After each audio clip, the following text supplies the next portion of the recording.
Why did no one bid for Rudolph and Blitzen on eBay? I don't know. They were too dear. Knock knock. Who's there? A teddy bear. Teddy bear who? He wanted to hug. What do you call people who are afraid of Santa Claus? I don't know. Claustrophobic. Knock knock. Who's there? Games. Games who? People want to play games. So the plan for today is for me to meet friends at Vlogmas for tasty foods, while Anwen and James go to swimming. Excited for swimming? But it is raining really hard outside, and I think normally in this sort of situation, my friends and I would be like, shall we give it a miss? Like, shall we wait, leave it for a day when it's not absolutely drenching it down? But like in this COVID time, like every day out with people is precious. You never know when it's going to get cancelled next or when things are going to get shut down next. So I haven't heard any texts off them, and I'm not going to text them to say cancel it.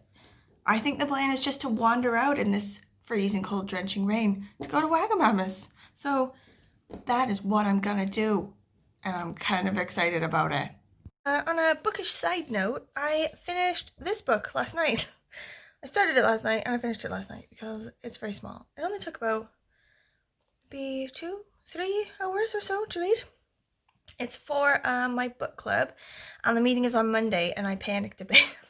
I was like, oh shit, I only have a day left to read this, so I better get going on it. And actually, that was an overreaction because it was really quick. But it's called 'Twas the Night Shift Before Christmas by Adam Kay. And he wrote another one called This Is Gonna Hurt, which I loved. It was so good. It was basically like, the whole thing was just hilarious things that happened to him while he was a doctor in a hospital for like 8 years or something. But like with sort of things flecked in, like really heartbreaking things that happened, and also like a sort of quite heartbreaking like over story to do with how the NHS really like works its people to the bone, you know, just sort of like by its very nature, and how the guy ended up quitting medicine in the end, you know, he just couldn't take it anymore. And like things like he was always cancelling on people and they never called him back after like the 4th time, and he was like losing all his friends and like losing contact with his family, and he worked like every Christmas for 8 years and sort of things like that.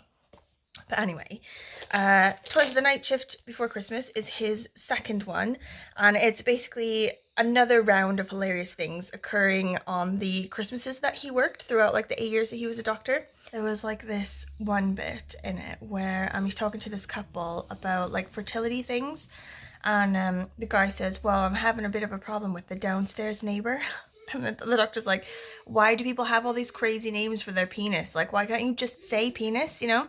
But then sort of he's talking to him a bit more, and it turns out it is really the downstairs neighbor. Like, it's actually the guy living below them, like he's loud or something like that. And in another one, this woman comes in because she's got like flecks of something like coming out of her vagina in like an ooze. And he's sort of looking at it, he's like asking her questions, like he can't figure it out. So he goes to higher up, you know, he's like to the consulting guy or whatever. He's telling him, the guy comes in and he gives it a go, and he's like, figured it out. You weren't asking the right questions. And he's like, ugh, okay, I wasn't asking the right questions then. Like, I'm pretty sure I asked everything I needed to ask, but okay, go ahead. Tell me, what question should I have asked?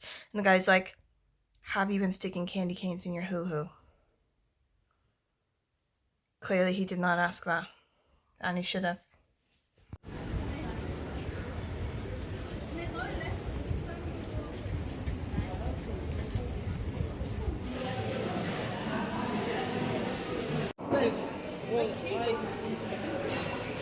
I drove in because what are you doing? Okay, another randomly bookish related thing. So Sean the Book Maniac, he does this like page 112 tag thing, which is always really interesting. Like, I think he's posted another video just today. I saw it sort of pop up on my thing. But like, it's based on this like French literary prize where they sort of judge a book based on the 112th page of the book, thinking like, oh, editors are going to be really like shit hot on like the first chapter or two, but they may sort of slacken off by the time they get to page 112, which means it'll be like a more realistic like look at what the book is like. So I've been thinking about that now, every time I sort of look at a book. I'm thinking I'm gonna give that a try now, like for books that I sort of want to read, if I just flip it to page 112 and read that first of all. And I've been thinking about like, oh, books that I liked or didn't like. If I had done that first of all, like what would have been my impression, like would I have read that book in the first place? So I'm gonna go into the bookstore now and like give it a go on a couple. And then I think also I'm gonna give it a try on like some of my husband's weird books at home. Like, he has some like really weird ones, and like some of the ones that he sent to me, they sounded really weird first of all, and then I read them and actually they were really good. But other ones I do know are just absolute trash. The ones that he reads, like they're super boring. So, you know, why not? It's Sunday, there's nothing else to do, I'll give it a go. Okay, so this is a book I ended up not liking, so we'll see now. Heart beat faster at the thought that he was living much closer to me than he had been over in Yamagata. I was careful to just say, "Oh really?" without letting my interest show at all. When I heard that he got a job working for men's clothing wholesaler, I recalled how he always studiously finished his homework during summer vacation, never shirking his studies.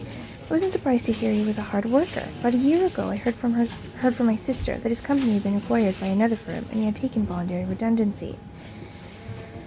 Okay, like, to be honest, this just sounds super boring, like, not weird and not like anything I would expect from this author. I think, like, if I had read this page 112 before picking the book, I might, like, have not picked the book, actually, to be honest.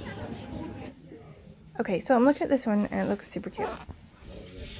The man looked at the mince pie and licked his lips. "Certainly, miss. Just inside that stone hut is where they'll be. And you'll see their horses just round the corner. Look, there's one of them now." Mickey's heart sank when Rudy appeared with another carter riding her. It was hardly riding, really, more just kicking. "Stop that!" Rinky cried, staggering through the mud. "Stupid horse! Go fast like you do for Flib!" I think I'm gonna get this one, actually. Right now. Wow. I think I could have done without that. Super soak. Okay, what kind of weird stuff do we have here? What's this one? Holy shit, a brief history of swearing. Actually, that looks... Okay. Young charges to handle, inappropriate for a textbook or for the schoolroom.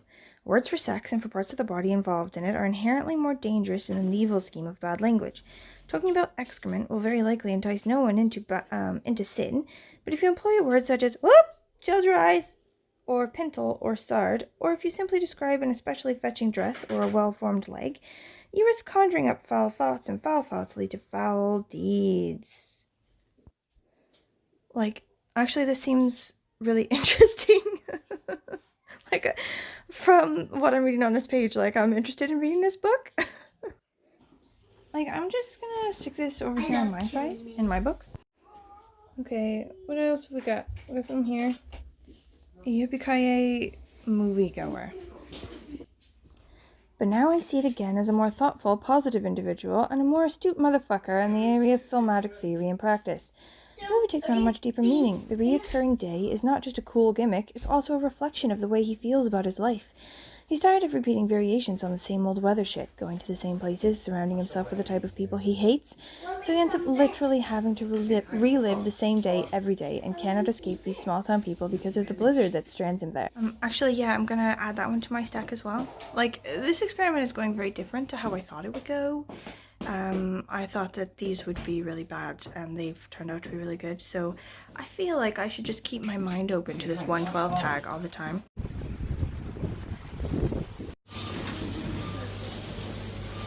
Oh my god, yes, this is the best stuff. I wait all year for this. Oh, they're Yoda, not Grinch. Whoa, look at that. Whoa, oh, that's how you make slime, like cool slime. Look at this. It's the Playmobil things, but it's with knights. What's this one? Anyone look at this one. Oh, that's nice. Oh, that's not really the reaction I was sort of expecting. A new game of life. Well, this is the big life. We have the kiddo life. Whoa. It glows in the dark. Whoa. Look, these are the trains with them. Oh, Peppa Pig train. That's cool. Whoa. Look at this. Whoa. Hey, Spud. Whoa, Mum, that's too tiny. Should we get these? Yeah.